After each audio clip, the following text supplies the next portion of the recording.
Hello and welcome to another episode of All Elite Arcade. It is Monday, the day we talk about video games here at AEW Games. As always, I'm Evil Uno here with my good friend the Chugs, and this week, as always, we've been playing a bunch of great video games, have we not, Chugs? We sure have. We love video games here on this podcast. Probably my favorite thing, Uno. I love video games so darn much. I'm coming to terms that I think, yes, this is my favorite thing in life. Yeah, it's the best, the absolute best. And a big reason for that is, once again, all these incredible games that we're getting the chance to play. We say it all the time, but 2025 has been like a milestone year as far as video game releases. I feel like every week there's 2 or 3 titles that once again get added to my backlog of games that I really, really want to play. Right now, I'm definitely backed up when it comes to the games that I want to try and play, because one game has really consumed my entire life. But before I jump into that game, which everyone can guess what I'm going to talk about, I want to talk about a few other things that I had the chance to play and continue. First of all, I say it every single week, Pokemon trading card game Pocket, still playing it every morning. The reason I have to bring it up is I don't think, Uno, I've ever been so into a mobile game. Like, I think maybe there was a phase with Jetpack Joyride 2 on the Apple Arcade. I played that a lot. I got all the achievements, really enjoyed that. Pokemon Go, when it first came out, I was really, really into. But man, like, when I wake up, the first thing I think about is, all right, time to open some packs. I love Pokemon Trading Card Game Pocket, continuing to update it, continuing to go through the battles. I'm also starting to build up the courage to face other players. Most of the time, I get my butt kicked, but I'm expanding my horizons, Uno. Still enjoying that game very, very well. Also, one of the games I streamed and continued, did not make too much progress in it, but once again, I am playing what very well could become Game of the Year, that being Clare Obscure Expedition 33. I'm playing through that for the very first time on stream. And once again, I've now gotten to a point, minor traversal spoilers in this game. Clare Obscure Expedition 33 seems to be an absolutely massive game. And pretty early on, you unlock the ability to get this character, Eskia, who will send you through certain traversal or areas that you couldn't previously explore to find hidden areas to advance the game, things like that. Well, now this character that I use to traverse the world of Clare Obscure Expedition 33, this character is able to swim, which really opened up the map in Clare Obscure Expedition 33. And I am so fascinated by this game. I want to look through every corner, every nook and cranny to find everything that this game has to offer. And it's once again continuing to blow me away. It's also once again proving how unbelievably challenging some of these mini bosses and bosses can be.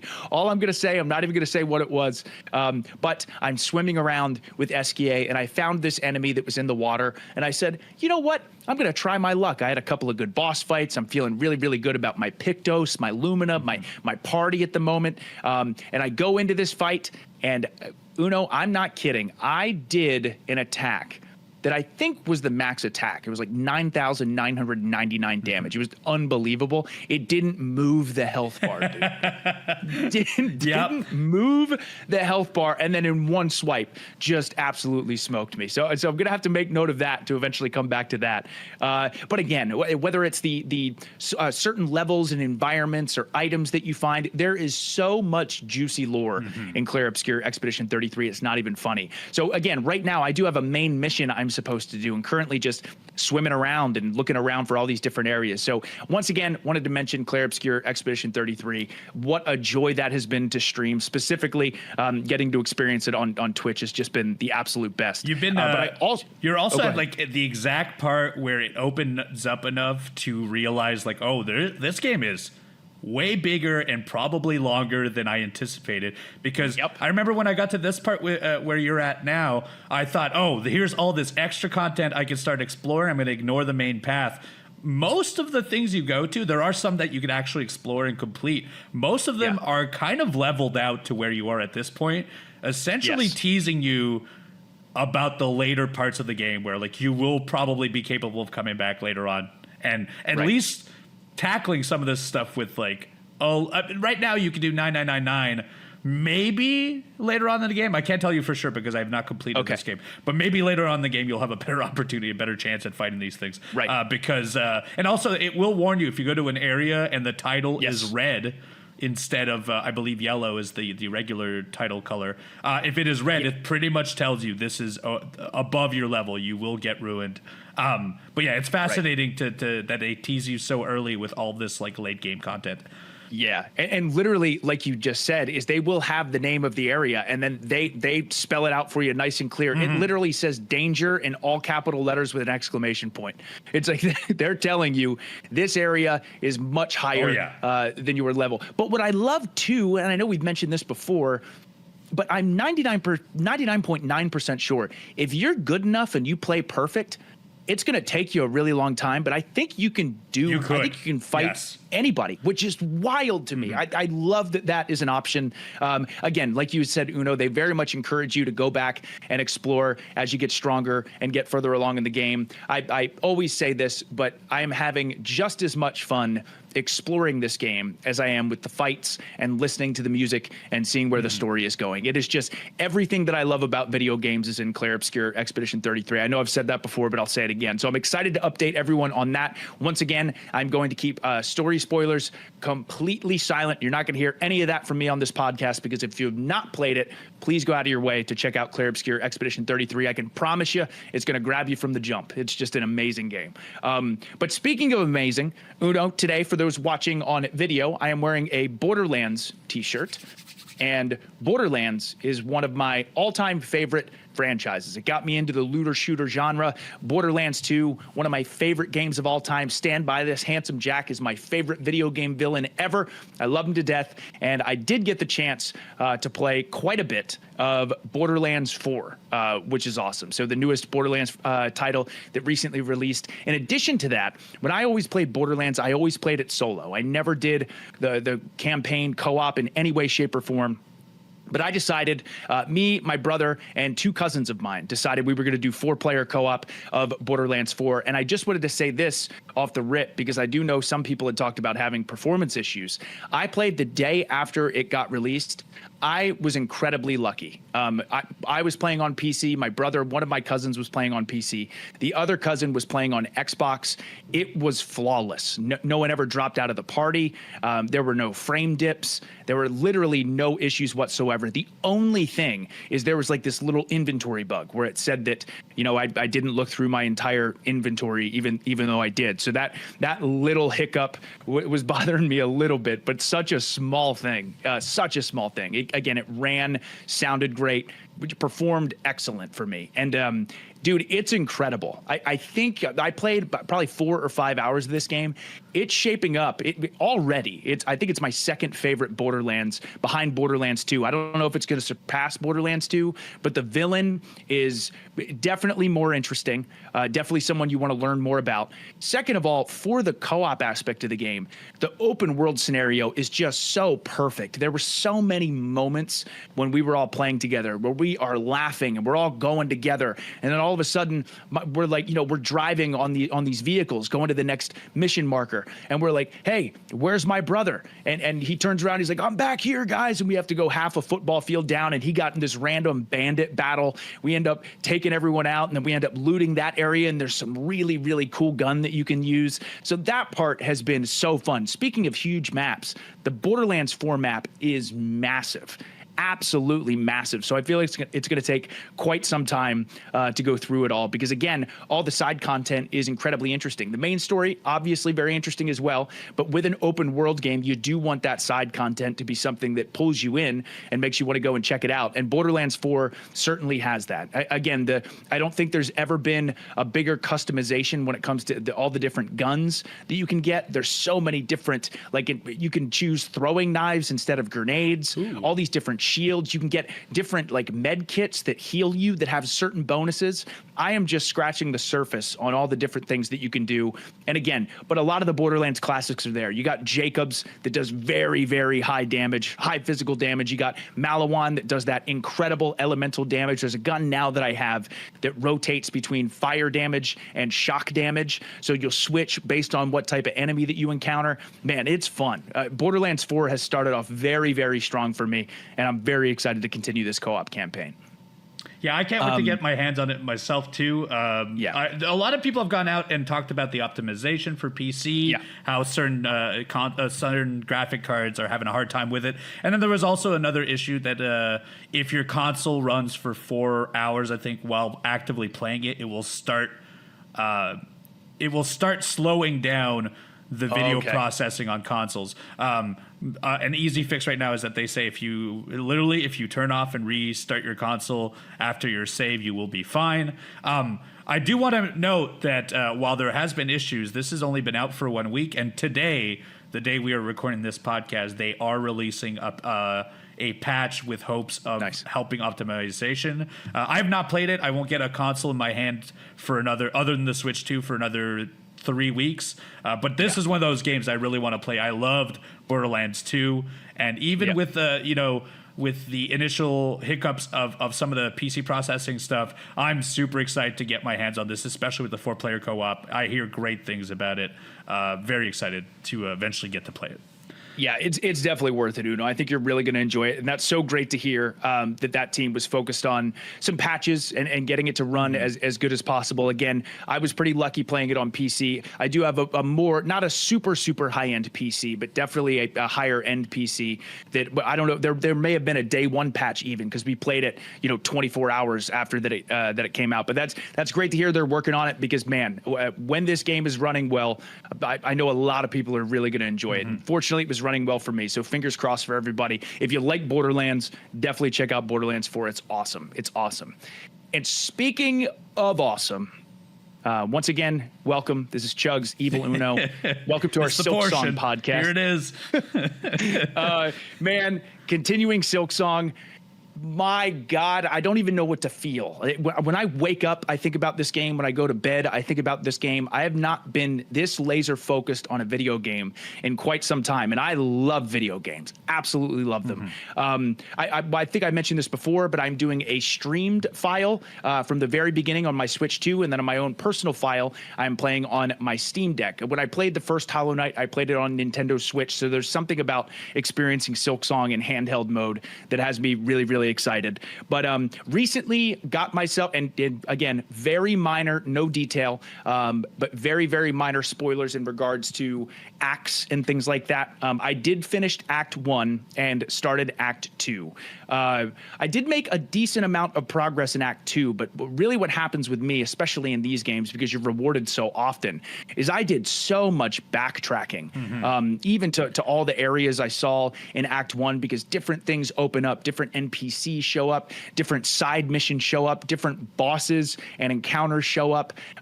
It's just absolutely unbelievable how well intertwined and how many different paths that you can go. Because Uno, I know we mentioned this, I believe we mentioned this last time, but I did want to go back to that starting area. And I went through a couple of areas that were very challenging, especially for Act 1.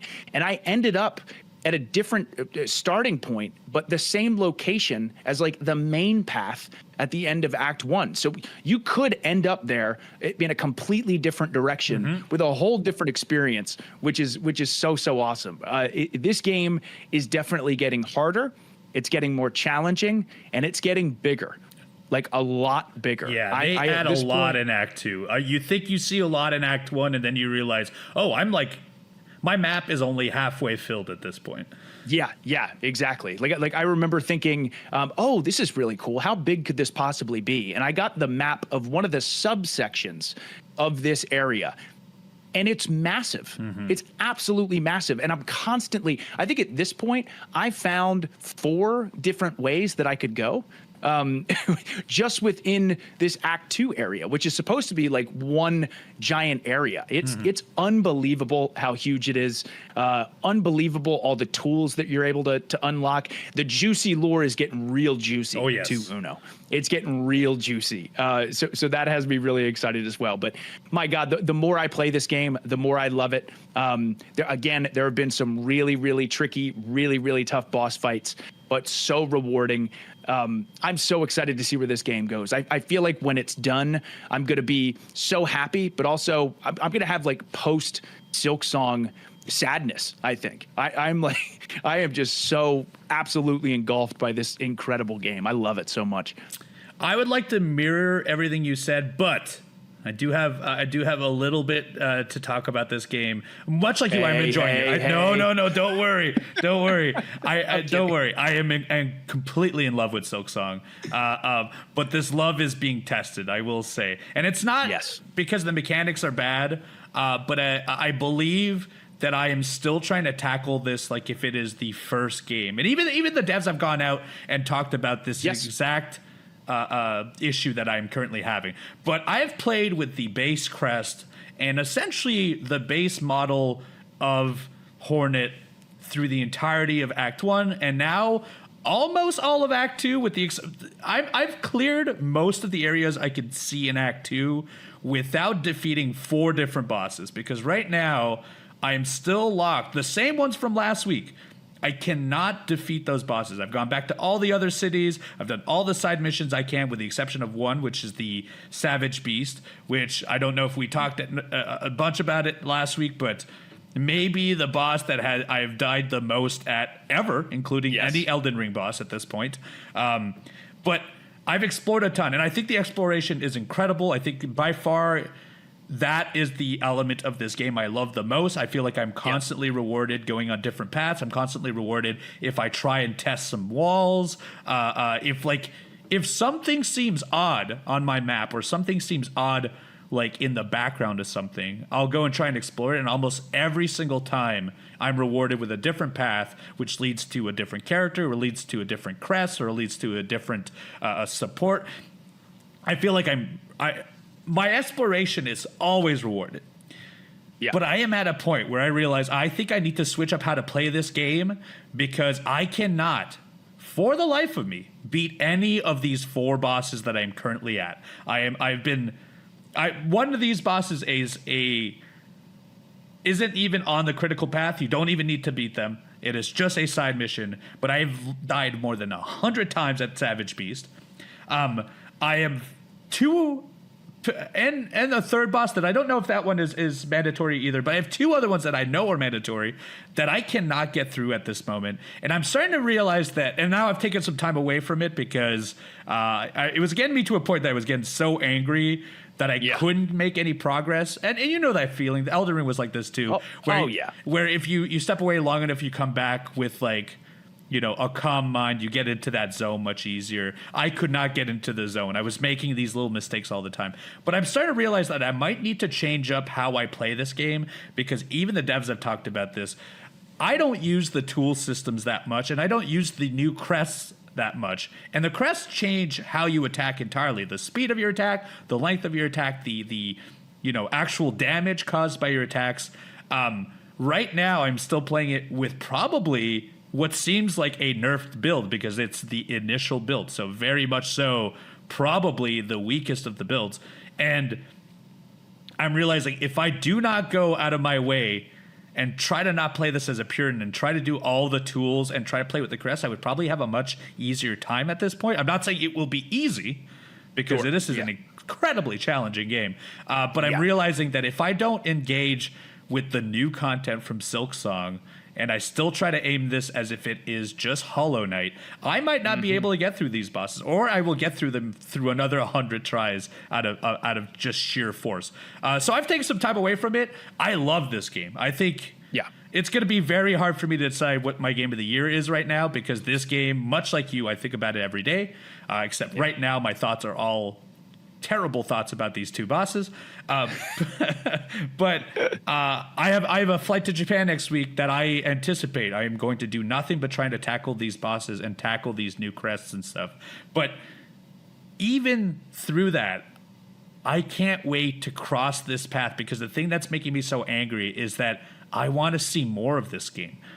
I'm already 30 hours in, and you would think I've had enough, and I don't. I don't have enough. I want to explore more. I want to see, I want to see the critical path, but I also want to make sure that I navigate the entirety of the map. This is a game that I want to consume every little bit of. That's why I'm still trying to tackle all the side bosses. That's why I'm doing all this stuff. And that's why I am going to, from here out, not use the base build. By next week, I'm going to try at least to master one of the other crests, and maybe play with some of the other tools. Right now, I've only been using the poison stuff.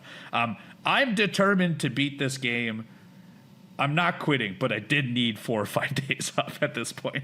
Which is so more than challenging. fine. You're going to do it. Oh, you're I going will. to do it. It is incredibly challenging. It is. So And I'm so hard. glad you brought up that point as well about playing this like it's Hollow Knight. Of course, it has that Hollow Knight essence to it, certainly, but you're absolutely right. The enemies are more challenging and move a lot faster, and there's a lot more things to focus on because Hornet just has so much more mobility and so many different tools at her disposal. So exactly same thing. I noticed I was really struggling, and I'm still struggling and will continue to struggle for a very, very, very long time. But it's so true, using the different tools and finding different patterns and different ways to fight and encounter these bosses. It's been tricky. It's been a fun journey, but it's been tricky.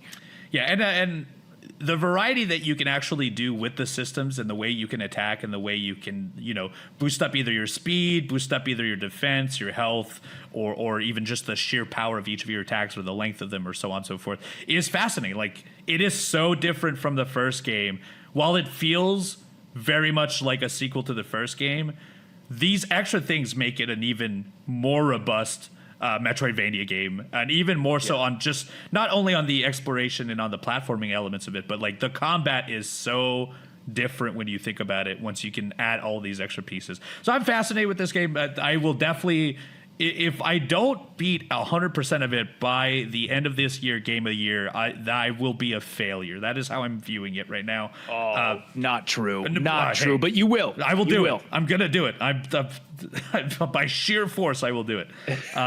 But that also brings up another thing, which is because I ended up spending so much time away from this game, I ended up playing other games, which is not a thing I did last week. Last week, I was fully consumed with Silksong. This week, I told myself I needed a break. I needed some levity. I needed to get like the mirror of this game. And so the first game, once I dropped off after my 100th time of trying to beat the Savage Beast, I dropped off and I played the brand new DLC mode for the Donkey Kong Bonanza game.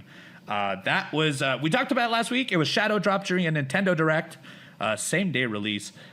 What it is essentially is that they created a new island. This one is above the inside of the earth. You're not digging through it as much as you are for every other map. And it's DK Island, the same one from N64, the same one that is referenced to the TV shows, so on. There are references from all kinds of the games, be it the enemies, be it the characters. There's a Candy Kong poster in your hut. It has the hut that you see in the N64 version or on all of the previous games as well. Beautiful. It's, Cranky's there. You've got Rambi. You've got all that stuff. Some of the other characters that I don't want to talk about because, you may see them in the game.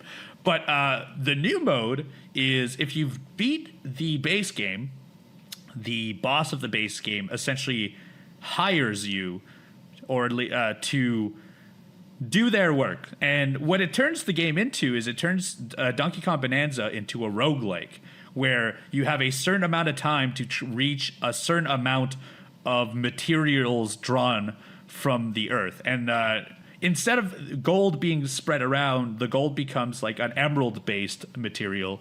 And the thing that's very cool and unique about it is as you are traversing the map, and you can go through almost every single map, there is a level based around it for this mode. As you traverse the map, where there were fossils before, there are still fossils, but these fossils unlock upgrades to you. The upgrades could be getting more, it could be an upgrade in percentage when you destroy a chest. You will get 30% more things. Or if you defeat this specific enemy, it'll do 2 times more emerald gain from it. And so as you're playing the game, you can theoretically change your skills in a way that makes it to your play style so that you get the most out of this roguelike. It's been very fun. I think the base game is better than the DLC is for sure, but I think this is a great little one to jump into, and it's fairly cheap. I think it was only $20 to add to the base game. Oh, and nice. And I've played like maybe 3 hours of it, 4 different levels as of yet. I'm enjoying it quite a bit. I probably will keep playing it a little bit because it is a great little time consumer for like less than an hour, and it also just feels so joyful compared to the gloom of Silksong and the next game I'm going to talk about, which is I've been playing also Cronos: The New Dawn. Ooh. Yes. I'm excited to hear about this. Yes, this is one I think you would definitely be into. If you are a Resident Evil fan, a Silent Hill fan, or a Dead Space fan, I think this is a game definitely for you. It is created by the people from Blooper Team. Blooper Team were the people who made the Silent Hill 2 remake that both of us loved a whole lot from late last year, correct, if I remember? Yeah. Yeah. Genuinely, this game is great. It's a new IP. I love the world they've built. It's kind of built on the concept of penance, and it's also built on this idea that you are like part of a singularity, essentially. You are being attached to that singularity, and when the previous occupant trying to traverse the world passes away, you as the next one part of that singularity have to go find them and then reach them to get their mission to get to the next mission. And so essentially it's kind of like Clare Obscure, where you're constantly seeing the previous flags of your team and you're getting information of the previous teams as you're traversing. This is very similar in that concept as you walk through, and it has a very I think if I were to compare it to any of the previous survival horror games, I think it is very much so like Dead Space. It has a over-shoulder look, kind of like the Evil Within or Dead Space, where you can see it. You see mostly the right shoulder.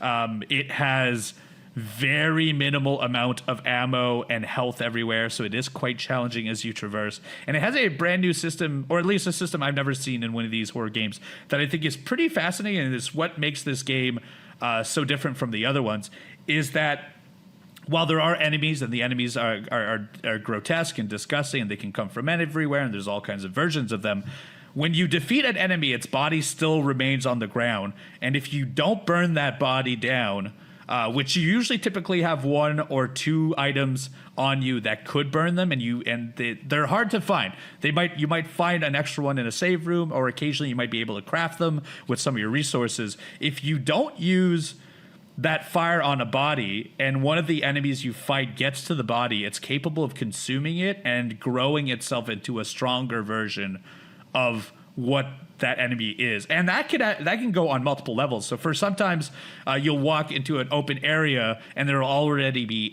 8-9 dead bodies, and you'll tackle a much stronger enemy to at the very base of it. And if you don't try to use your firebomb to destroy the bodies on the floor, and you don't constantly attack the boss and give yourself some wiggle room to heal, well, while you're healing, it might reach one of the bodies and then become a stronger version of it. And because there are 9 bodies, it could keep leveling up to a certain point, making it almost impossible to fight. So it makes some of the fights, rather than just being like bullet sponges or run away, try to tap in for a few and then going to heal, it does a very different rhythm to the fighting style, because you have to be sure to, one, find enough resources to have your ammunition. Make sure that you have health. Make sure you attack it. And then when it's about to attack you, you want to try to get away. But you don't want to get away too far, because it takes, maybe 10 seconds for it to consume a body. So once it starts consuming a body, you might have to go back. Or maybe sometimes you strategically use your firebomb to burn it and burn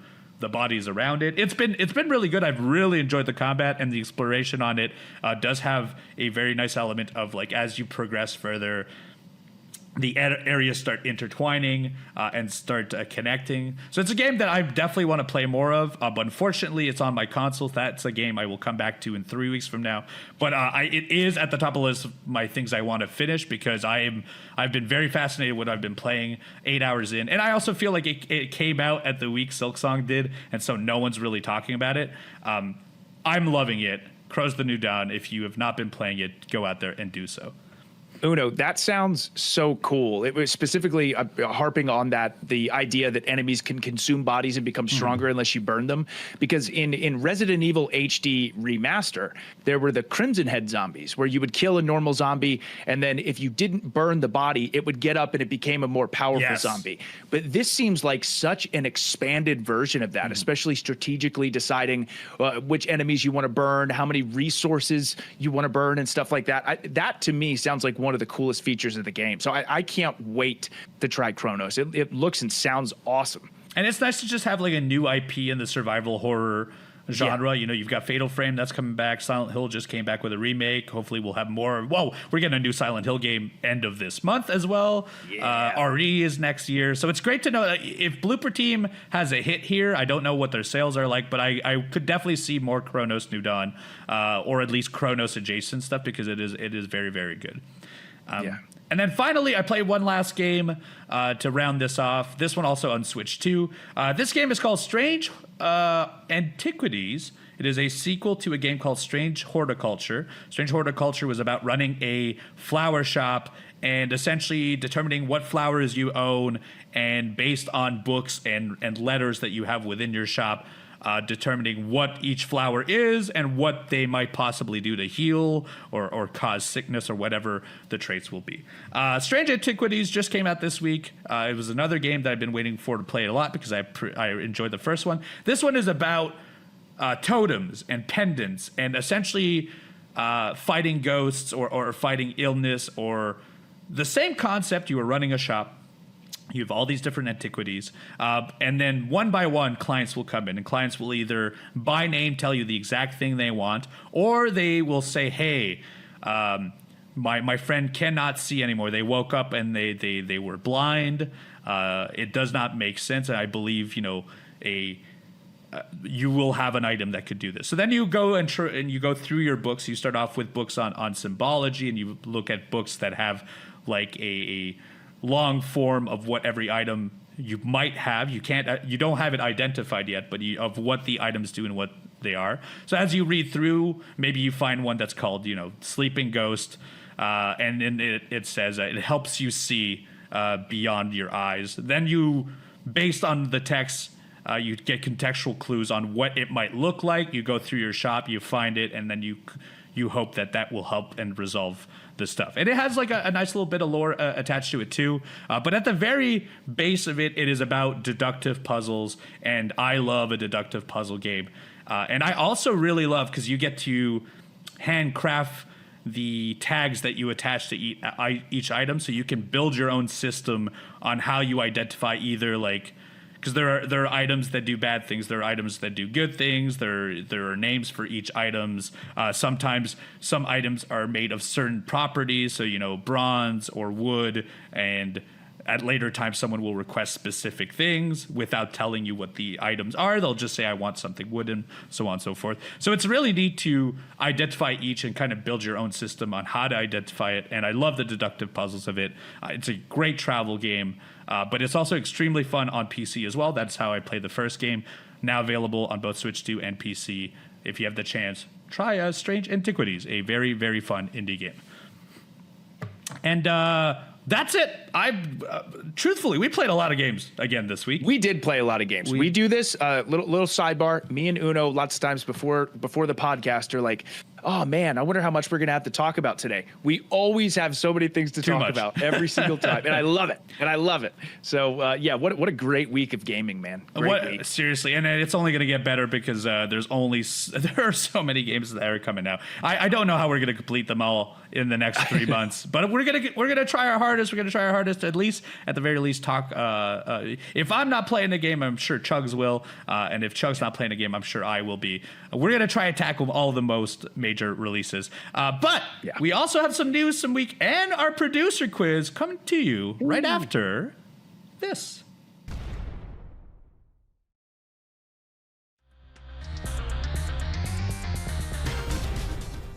Hello, it is time, and we are back for your news segment. But before we get into the news of the week, and there has been some news, although the last few weeks have been, we had ginormous news pieces. We had a Nintendo Direct, Silksong came out. We have so much to talk about, but there is some stuff to talk about this week. But before we get into that, last week we started a brand new segment called the producer quiz. That is our producer sending us little questions to see if we are any good at video game trivia. Well, today they've given us 3 questions. We're going to answer these 3 questions earnestly, and at the very end of this episode, we will find out if we were correct and find out the answers to all 3 of these questions. Chugs, are you ready for these questions? I'm ready for these questions, man. I'm ready to go. I'm ready to go. All right, here it comes. Get your thinking cap on, because question number 1 from the producer quiz is, what was the first console game to include a story cutscene? Here are your 4 options. A, The Legend of Zelda. B, Final Fantasy. C, Metal Gear. And D, Ninja Gaiden. Now, I think I know this one. I think I know this one too. Okay. I think I know this one. Do you want to go? Yeah, sure. I'm going with D, Ninja Gaiden. Yep, and I agree, and I completely agree. I'm actually, and thinking through the other pieces, I don't know if The Legend of Zelda on NES has a cutscene. I don't think the first Final Fantasy has a cutscene either. The only one I'm unsure about is I've played Metal Gear Solid, but I've never played the original Metal Gear game, and so I can't put it in a timeline. I don't know where Ninja Gaiden came out and when Metal Gear came out, and I also don't know if Metal Gear has a cutscene. Because if they have codec stuff, that might be considered a scene of its own. So we will see. True. We will see. So the reason I think it's D is, again, Uno, I've spent so much time watching and reading about video game history, and I'm 99.9% sure that there's been discussion multiple times about how Ninja Gaiden had the first opening cutscene and cinematic with music and stuff. So I'm feeling good about our answer. I absolutely think it's D, Ninja Gaiden. All right. Well, let's see. At the end of this episode, we will find out if we were right. Question number 2 is, what is the best-selling game featuring Superman as a playable character? Ooh. A, Superman, the Man of Steel. B, Lego Batman 2, DC's Superheroes. C, Superman 64. And D, Injustice, Gods Among Us. So this was a tough one. This is a tough one. I'm leaning... I don't know about you. I think it might be the Lego Batman game. That's what I was going to guess too. I know the Lego games sell really well. This one, it's a complete shot in the dark. Yeah, but I think those Lego games sell really, really good. So if I were to pick one, again, complete guess, I think B, Lego Batman 2, DC Superheroes. I agree with you. So far, we've agreed on everything. Yeah. So I think we're right. The only one I'm unsure, I don't think Superman 64 or Superman the Man of Steel did incredible, if I remember correctly. Yeah. Injustice is the only one I'm unsure of. Yeah. That would be the only one I could see potentially topping Lego Batman 2. But we will find out at the end of this episode. Yeah. And finally, our last question, and I think this one you're going to get because it is about Capcom and Resident Evil. Which action game from Capcom originated from an early prototype of Resident Evil 4 after producer Shinji Mikami decided its mechanics were too different from the Resident Evil series?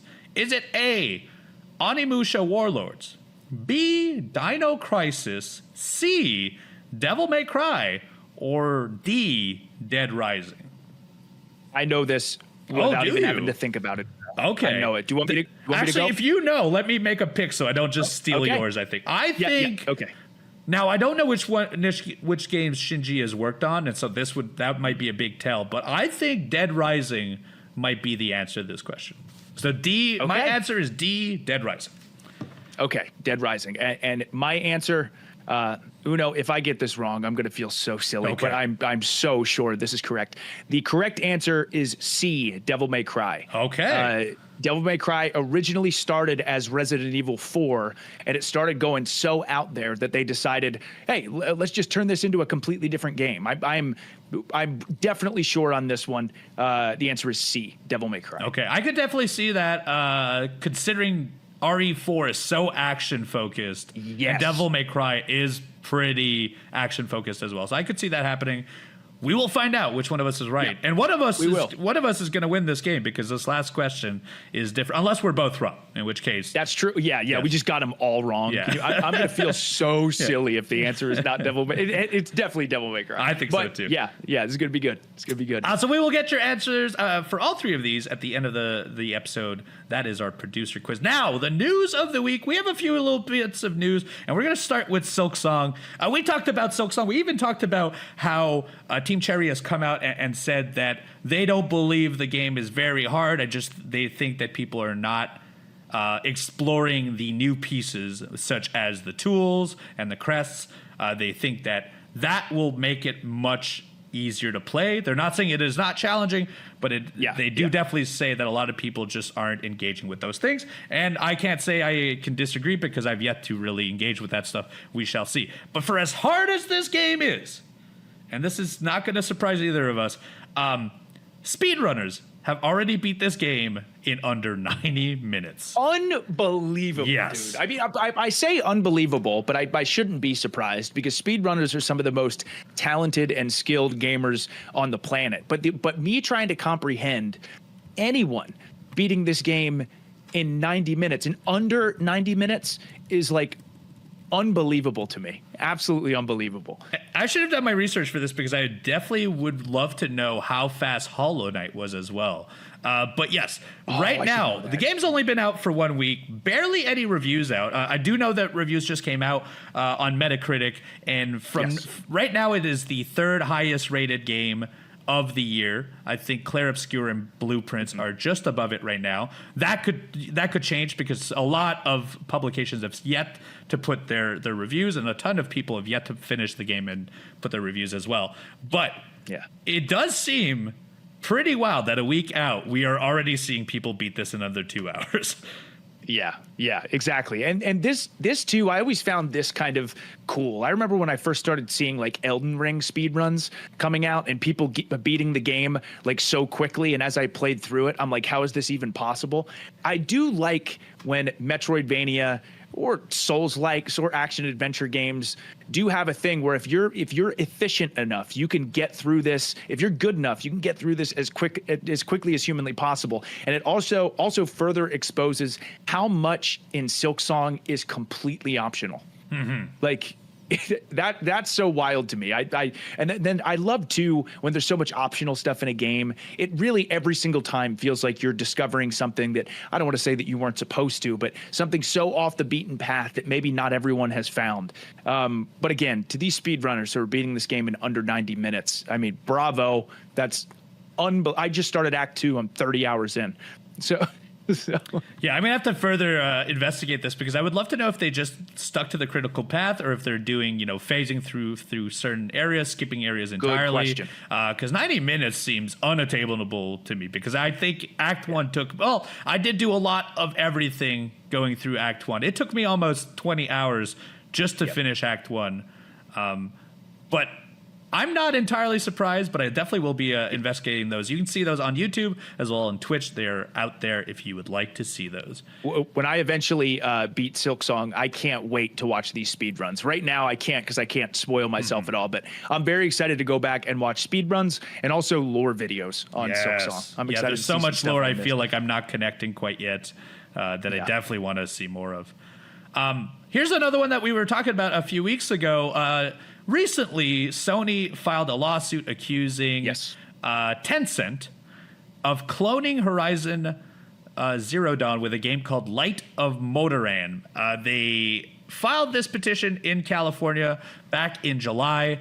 They said that this was a slavish clone of the Horizon series. And we looked at both the box art, some of the art of the video games, and even we were like, this is as crazy of a clone as humanly possible for such a major game.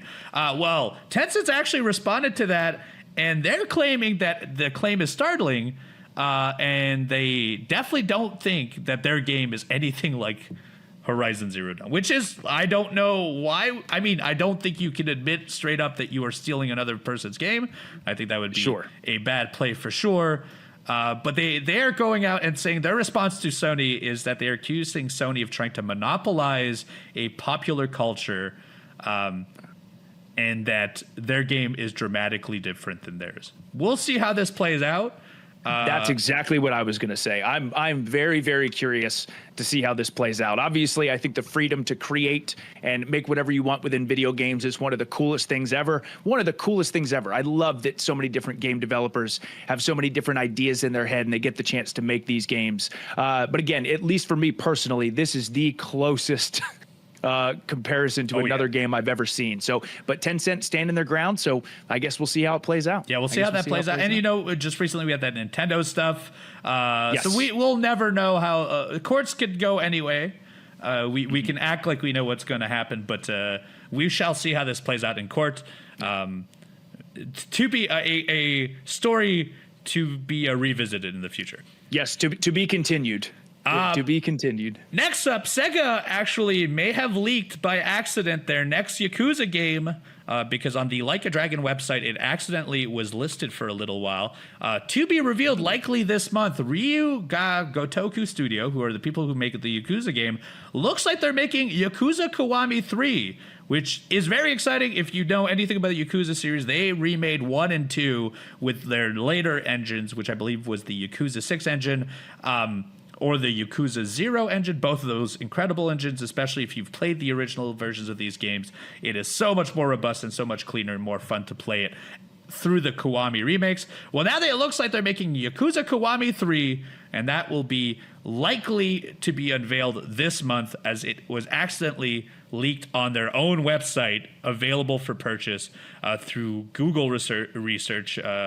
They found the shop. It was not listed on their front page, but if you had Google searched it, it would pop up, probably due to the search optimization. And so be on the lookout. That's probably going to be unveiled very, very soon. And I'm excited for that because that is the best way of playing those games. 3 and 4 definitely need the repackage. And I would not be surprised if we see Kiwami 4 very soon as well. Yeah, very cool. Next up, do you remember the old blast processing Genesis ads when they were doing they were trying to compete with Nintendo? Yeah, you're a big Sega guy. You know all about this. Yep. Well, just recently, the Sega released their own kart racer. I believe it is called Crossworlds 2. Is it no? Just Sega's Sonic Racing Crossworlds. It's just the first one. They're in a direct battle with Mario Kart World. Mario Kart World only coming out a few months ago. And actually, currently, the Sega game is higher rated than all of Mario Kart. Wow. As their generalized, or as their medium of all their ads. It looks like it is better of a game, according to critics right now. And because of that, Sega is actually resurrecting their old blast processing Genesis TV ads and have been firing shots at Mario Kart World directly online and on TV. Pretty interesting. So the ad shows a TV showing a blurred version of Mario Kart World with a voiceover saying, "We all know that kart racing game. It's great. We don't need to show it to you." And then essentially saying, "But what if you could blast through and race on a whole other level?" And then essentially going into their old TV ads that they used to make back in the Genesis era. I think this is incredible. 1991? Yeah, let's bring it back. Let's bring it back. I love it. Let's have Nintendo and Sega fight it in the ring. Right. So I love Mario Kart World. We all love Mario Kart World. But again, this new Sonic Racing Crossworlds game, it's so cool that it's getting so much love. Because again, the little bit that I got the chance to play it, it is incredible. It is an exhilarating kart racer, and definitely one that I can't wait to pick back up. So this is cool. And again, it feels like it's taking me back in time to the Genesis and the Super Nintendo with Sega trying to come after Nintendo. So yeah, very fun. Very fun. And I think the ad is working because just knowing they did this has made me want to try and play this Crossworlds game. I'm like, okay, well, you know what? If they believe this hard and the ratings are through the roof for this game, I should make a point to try this out because I love kart games. You should. And I love Sega. This is the time. I find it fascinating. We're going back to like the old school us versus them commercials. Even though I don't like that ideology, I do love it. I know. When we're talking about Sega Genesis, though. Yep. So yeah, that's that. And then there's one final piece of news I want to talk about. We recently found out that Final Fantasy VII's remake is coming to Switch 2. And some new details have come out about the game. Some that I don't find surprising, but I do want to have a short discussion about it. The game key card that will come for Final Fantasy VII Remake, that is the physical game key card that comes from it, will fill a third of the Switch 2's console storage space.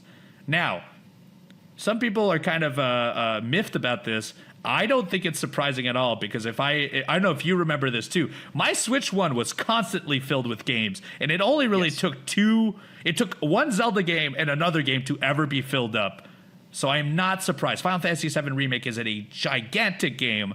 It's going to take a lot of space to even process what is going on the Switch 2. Not surprising that this happens. Yeah, again, not surprising as well. I know one of the first things that I felt like I had to do or did do, because but also too, I'm real weird about like deleting games, which doesn't make any sense. But normally when I download a game, I'm like, okay, I'm gonna keep this game now, even though you could just easily re-download it if you wanted, because it's all attached to your name in the cloud. But one of the first things I did with Switch 2 was get the biggest micro SD card that I possibly could to be able to download some of these games, and especially now that Switch 2 is able to bring in all these third-party titles like Cyberpunk, like Elden Ring, like Final Fantasy VII Remake. Again, these are massive games. So again, not surprising at all, and especially if you want to get a lot of third-party stuff on your Nintendo Switch 2, definitely make sure you invest in an SD card for sure. And I'm much like not only on Switch, this is the same issue I had with a PS4 back in the day too. PS3. I'm a firm believer in purchasing a secondary storage unit for most of my devices, because games are massive now, and I'm the type that does not like to. I like to jump into different games pretty often, and I hate having to download and re-download them over and over and over. So I not saying you should buy an extra storage device, but I definitely think if you have the chance to get that micro SD, get a larger one for your Switch 2, you will thank us later on, because games are only going to get bigger in the future as well. Absolutely. And small little personal side note, but this does have to do with storage space. So this is a more like, good to know piece of information. But Uno, I recently did decide I purchased a PS5 Pro.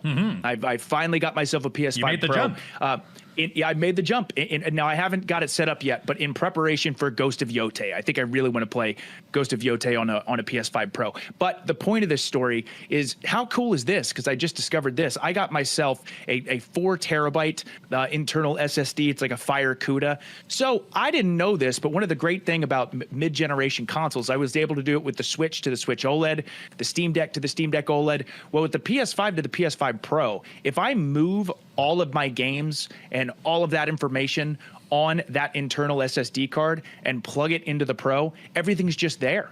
I don't have to re-download stuff. It's like so much more convenient. So I was so relieved. Now, obviously, PS5 to PS6, that would never work. But it is cool to know that for mid-generation consoles, that transfer of games and saves and information, for the most part, is there. So I was very relieved about that, because we're talking about SD cards and storing stuff. And I was just thinking like, oh, man, that PS5 Pro, it's going to take a while. But fortunately, it will not have to. So that's a little good to know information. I don't know if you know this, and maybe asking you this on the spot is a bad idea for a podcast, but do you know if the Switch 1 SD card to the Switch 2 is just as easy? Have you done that yet? No. So that you need a completely different one. So but again, with the Switch to the Switch OLED, literally plug and play. Yeah, no problem. But the Switch 2, you need like these micro SD cards that are faster, because the Switch 2 is more powerful. So that's why oftentimes you see with mid-generation consoles, it's not a problem, because there's a lot of the same hardware internal aspects and hardware and things like that. But when you go generation to generation, that has not been able to be done yet, at least I think. Well, pretty interesting. That's some of your news from this week, but it's time. It's finally time for our favorite segment of the show. That's right. The audience mailbag questions are coming right after this.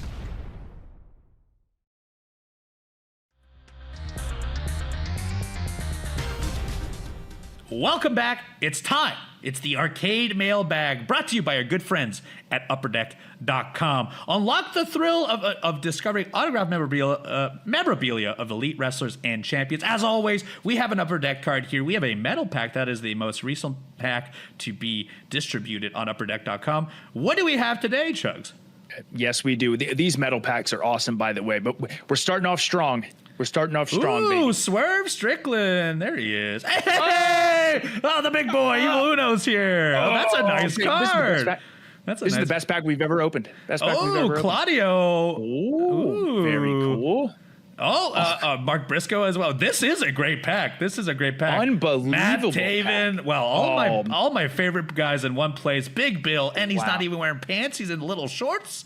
My God. That's maybe the best metal pack we've opened. Yeah, that is incredible pack. Make sure you go and get that at upperdeck.com. And of course, that's not all you can get from Upper Deck, because the Upper Deck authenticated 2025 AEW Monumental Box contains 3 carefully handpicked memorabilia pieces with a chance to win a VIP fan experience. Elevate your memorabilia collection and chase a variety of items from Adam Page, MJF, Kenny Omega, Sting, Tony Storm, Mercedes Moné, and many more. Visit upperdeckstore.com or click the link in the show notes and grab your AEW Monumental Box today. Thank you to Upper Deck, as always, for supporting the podcast. We've got 3 questions today, Chugs. Who are they from?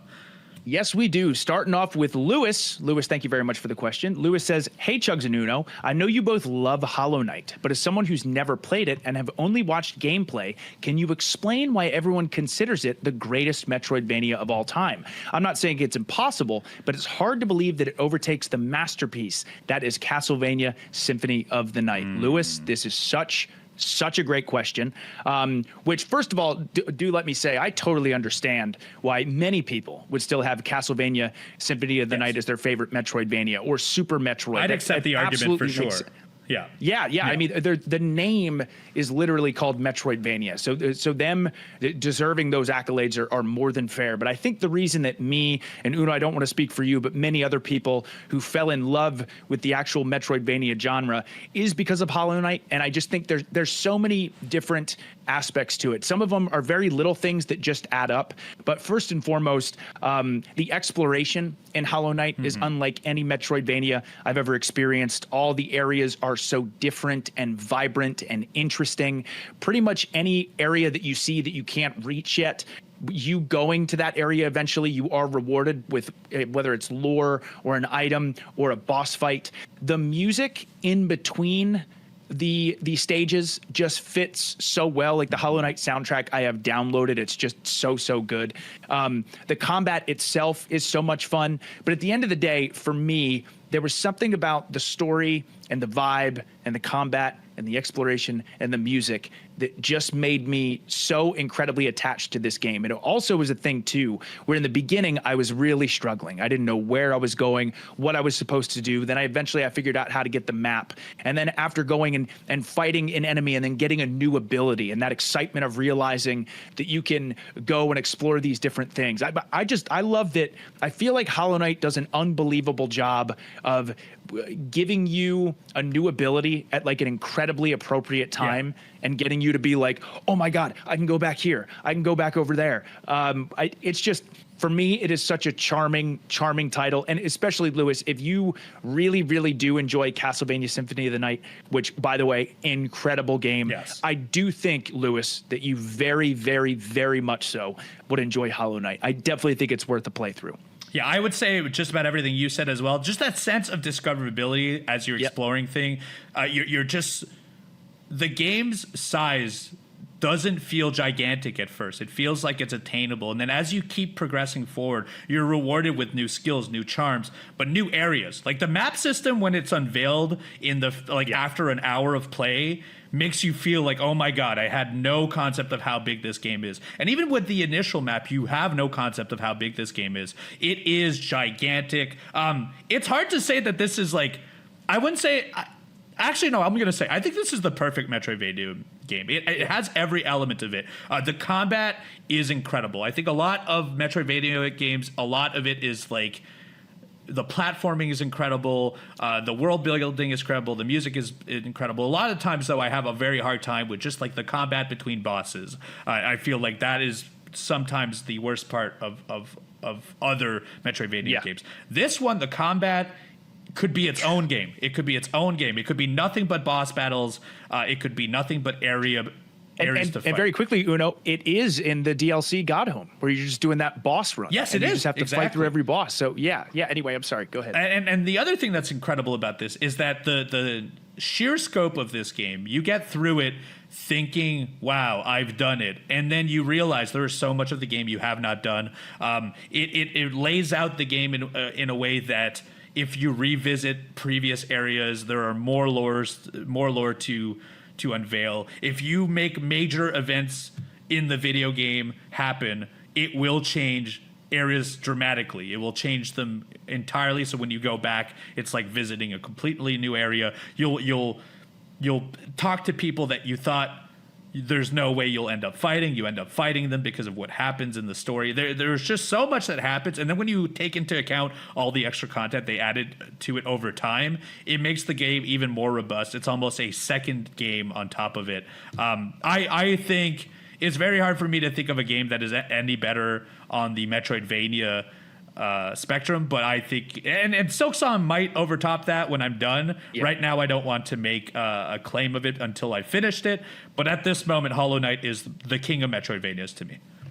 It really is. And again, just very quickly, once again, because you talking about the story got me all excited. Again, if you are someone who is interested or invested in video game storytelling, Hollow Knight is such an incredibly deep and interesting game. In addition to the great combat system, the great traversal system, the great platforming sections, the incredible music, this exactly what you said, Uno. To me, Hollow Knight is the total package when it comes to Metroidvanias. Yeah, if you have not played it, and you definitely should. And even with Silksong out, I would actually hold off on Silksong. I would play the first game. I agree, because even today, if Hollow Knight dropped today, I would think it's the greatest game to ever come out. I would be like, I cannot believe, because there's not a lot of games that have come since that have reached that pinnacle of like the total package of how clean it is. And Silksong, of course, is probably the next one to do it. But we shall see. Once again, don't want to make the claim quite yet. Yeah. Lewis, great question. Thank you very much. And next up, we have a question from Connor. Connor, thank you for the question. Connor says, what do you consider the quintessential blockbuster video game rental, and what is your favorite memory? I love this. For me, it's Twisted Metal 2 for PlayStation 1 and playing co-op all night with my brother on our 20-inch CRT in our bedroom. We'd both sit at the bottom bunk and take turns swapping the official PS1 controller and a cheap third-party controller my mom bought from the flea market. I remember whenever the TV got too warm from a long play session, the screen would start flickering and we'd have to hammer fist the top of it a couple of times to get it working again. I wish I could go back to those days when times were simpler. Oh my God, Connor, your description of that was so perfect. I feel like I could just transport myself to that exact same scenario. Connor, that's awesome. And yes, I do have one that immediately comes to mind, also with my brother as well. But long story short, we recently had got a PlayStation 1, and me and my brother loved Crash Bandicoot. Absolutely loved it. But we weren't subscribed to any video game magazines. We couldn't go on the internet. So we didn't really know what was going on as far as game releases went. One day, we had a snow day, so we did not have to go to school. And my mom decided, hey, well, I'm going to take you to the video store, see if you want to rent a video game or something. And me and my brother are walking down the aisles, and there it is, Crash Bandicoot 2, Cortex Strikes Back. We couldn't believe there was a second Crash Bandicoot. So we ran over. We're like, oh, my God, we want this one. We went home, and just for hours, sat in front of our TV, took turns playing Crash Bandicoot 2. It was such an incredible experience. Then in between playing the game for hours, my mom would make us stop playing and make us go play outside in the snow. So in between playing Crash Bandicoot 2, me and my brother would go outside, and he was Crash and I was Cortex, and I would chase him around, and we would talk about how excited we are to play the game again. Then we'd come back in, warm up, and play it again. That is one of my fondest memories that I wish I could go back to as well. Yeah, what a good question. I want to start and proceed this. I miss the video game and video store rental, just as an experience. Most of my weeks, I would go to school, I would go to work, and my weekend was getting myself to the point where I finally get to go to the video store and rent like this, get 7 for 7 days, or get a video game for 3 days, and I would spend my weekends doing that. I did as a child, I did as a teenager, I did as a young adult. I worked at a video rental and video game store for 10 years, from the age of 16 to 26. strictly so I could go and rent games for free and rent movies for free and get them a little earlier as well. When I was a kid, if we're talking about the ones I've spent the most time with, back in the N64 days, when I would go to my dad's place, we would always end up going to Blockbuster for the first day of the weekend, and I would always end up getting either Smash Brothers or No Mercy 64, and I had rented that game over and over and over until, I mean, I did not complete everything in No Mercy, but I could tell you I completed every single thing I could do with Smash Brothers for sure. And I played so many of those hours, I cannot even imagine the amount of money my dad has spent on renting just those 2 games. He could have bought them for me at that point. But when I started working at a video game rental store, some of my favorite experiences were, one, when Guitar Hero 2 was coming out, we would rent the guitar with it. And so 4 days before it came out, it came backstage to our Videotron, which is where I used to work. And I got to use it 4 days before it came out to the public. I remember me and my best friend at the time, Frank Morin, spending our entire nights getting dressed up and just playing the hits on Guitar Hero 2 for the whole weekend. One of my favorite experiences. I always think back to it. And another one that I remember super fondly was when Bully came out on 360. We got to have it 4 days earlier, and I could not believe I was one of the few people playing it ahead of everyone else, that I ended up calling in sick, and I was not sick. I was faking it, just so that I could get as much time as humanly possible into Bully before everyone else. And even if I didn't work at a video rental place, I wish that experience still existed. I don't think it matters as much now with digital platforms. I could just do it at a click of a button nowadays, but I loved walking around, loved looking at covers, turning it around, kind of learning about a video games for the very first time, seeing the images, and just like determining off 1 paragraph and 3 pictures if that was enough for me to get it for a full weekend. And even when a game was bad, knowing I had it for 3 days, I would persist much longer than I ever would nowadays. I really miss it. And I don't think we'll ever get around to doing that ever again, which sucks. But I still have the memories to hold on to. I still have them. I know. I'm so thankful we have those memories. Because you're right. There's something. I mean, it's amazing now that we can get access to these games immediately, whether it's through digital stuff. But again, physical media is so special. Yes. And I'm realizing that the older I get. But I also never thought about this, Uno, is now like if a game drops, the game's out, everyone can play it at the same time. I didn't even think about the idea that if you worked at a video store, of course they got the titles a little bit early before you put them out there to rent. So being able to play these games 3-4 days earlier is incredible. That's so cool. Later on, when I wasn't working at a video rental store, I ended up just befriending someone that would get them. And I'd be like, look, what can I do? I know this is not legal and I should not admit to it on a podcast, but I was like, what can I do to purchase one of these before it comes out? Like, can you just like take my money and then ring it up on Tuesday, because the games would come out Tuesday and this would be like a Thursday night. And I'm not going to disclose their name, but I was able to have for 3-4 years pretty early access to a lot of great video games. And an incredible feeling when you're one of the few people to get to play a video game before anyone else. Definitely. Oh, man, such a good question. Such a good trip down memory lane. Thank you, Connor. Appreciate it. And last but not least, one more question today. All right. From Jody. Jody says, what's up, Chugs and Uno? My question for you is, if you could take any non-gaming franchise, TV, movie, anime, etc., and turn it into a video game, what would you choose and what type of game would it be? One of my favorite TV shows of all time to this day is X-Files. Great TV show. I'd kill for an open-world GTA-style game where you play as Mulder or Scully and you investigate paranormal cases. Some of the main quest would be trying to find Mulder's sister, dealing with the Syndicate, the Smoking Man, Alien Super Soldiers, Black Oil, etc. This game needs to happen. Jody, I agree. This game does need to happen. Agree. That sounds incredible, because I also love the X-Files. But man, I love this question too, because there's so many ideas going through my brain. And a lot of these game ideas too are games that maybe exist, but not like exactly in this genre. If you don't mind, Duno, I'm going to list like please 4 go. of my I know you've got like 4 or 5. I've only got 1. So. Yeah, this is such a good question. Number 1, like a proper multiplayer AAA Battle Royale Squid Games game would just be so incredible. I mean, that show is so unbelievably awesome. That would be really, really cool. Imagine adult Fall Guys, because that's what it would be, right? Yes. Exactly. It would be adult incredible. Fall Guys. And yeah, so good. So good. Another one, and I know they made 2 of these as well, but maybe a more modern like RE4 or Silent Hill 2 remake approach to the Saw franchise.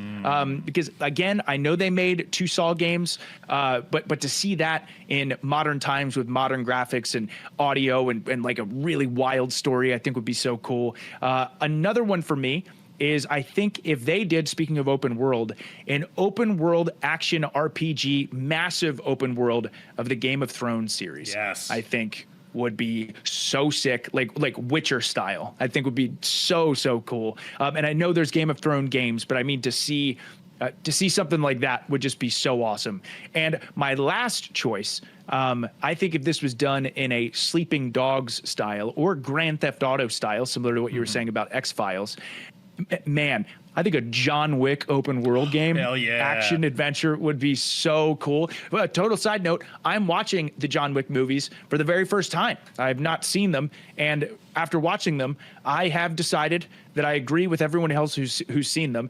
They're the greatest action scenes of all time. Oh, yeah. One of the greatest action series ever made. It's so good. Keanu Reeves is the man. It's so good. Absolutely unreal. But yeah, those are my 4. Man, I could keep going on and on, but it'd be so cool to see those series or those franchises in that style of game. I know there's been some games of them before, but in that way, God, that'd be cool.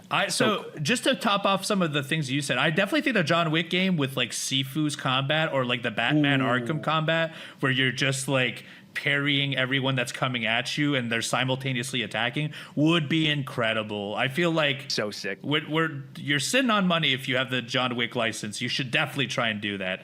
And then you're talking about Saw and about making it a survival horror game, and I just thought about that. I think Saw would be an incredible puzzle box game. Like, have you ever played The Room? No, I have not played The Room. So The Room is they show you a puzzle box. So let's say it looks like a giant mansion, and you pull at things to unlock a different part, and then you like solve a little puzzle to unlock another part.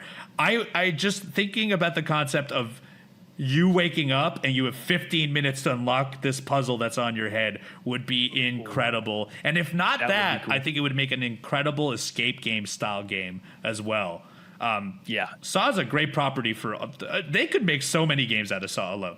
So many games. But my pick is, if you know anything about me, over the years, I've mentioned it. I've got the tattoo here to show it too.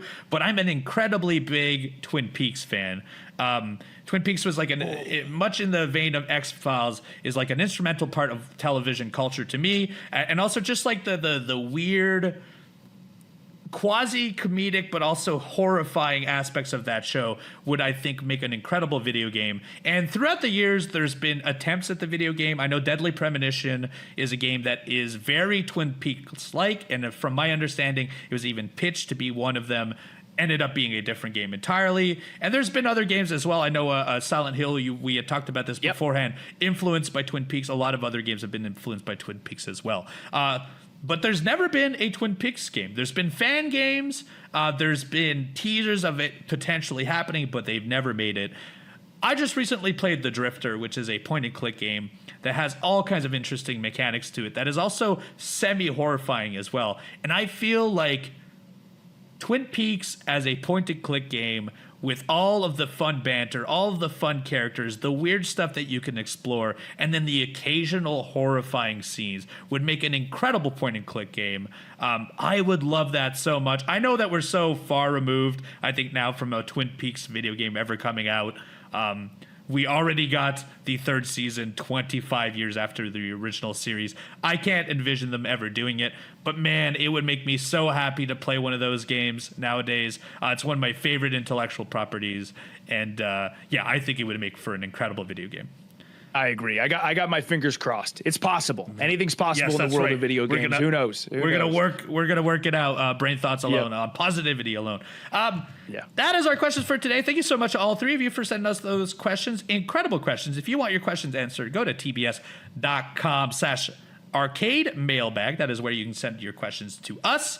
We answer 3 at the end of every single episode. Now, earlier in the show, we had our producer quiz. We had 3 questions, all 3 answered by myself and the Chugs. And it is now time to finally sort out which one of us is right about these questions. Coming up first, the first question, I believe, was which game had the first ever cutscene in a video game? Both of us decided that Ninja Gaiden on the NES was it, and we are correct. 1988's Ninja Gaiden was the first game to ever have a cutscene. That is a point for me and a point for Chugs. All right. Good start. Yeah, we're doing great. Second question was, what is the best-selling video game with Superman as a playable character? It is Lego Batman 2, DC Superheroes. Yes! That's 2 for 2. We're now tied at 2 and 2. Yes, it's seriously a good guess. I was like, I might have messed that one up because I think Injustice did very well. I was the most unsure about that one. About that one. And then finally, this one you were pretty sure about, and that is what started off as a Resident Evil 4 prototype game and then was sorted out to become its own video game. Well, I'm here to confirm you were correct. It is Devil May Cry. Was originally a Resident Evil 4 prototype, making it 2-3. And Chugs is your big winner of the producer quiz this week. I had no idea about that. I didn't even know it came out around the same time. I'm very late to the Devil May Cry series in general. I started at 4, so I actually had to backtrack my way through them.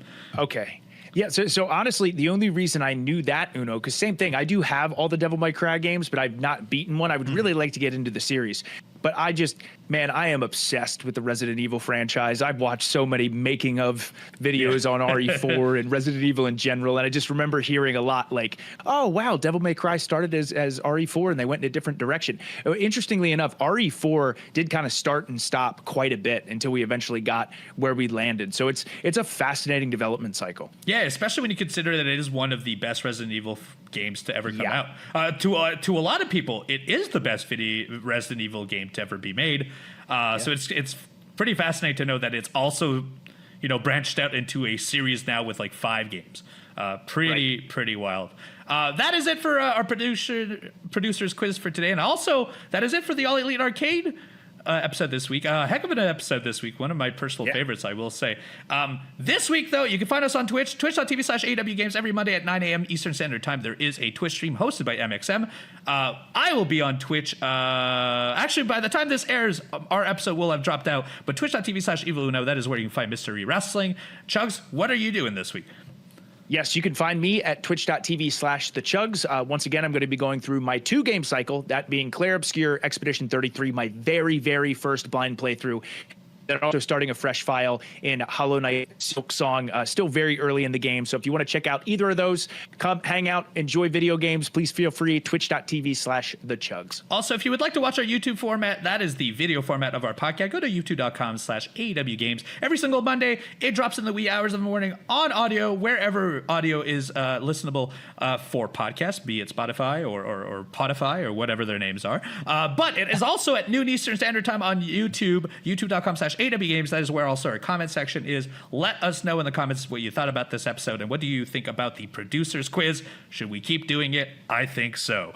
I hope so. Yes, please. It makes this way more interesting for us as well. I love a little bit of trivia. That is it for this week's episode. We appreciate you so much for listening to the All Elite Arcade podcast. We will be back next Monday, and we will see you then. Bye-bye.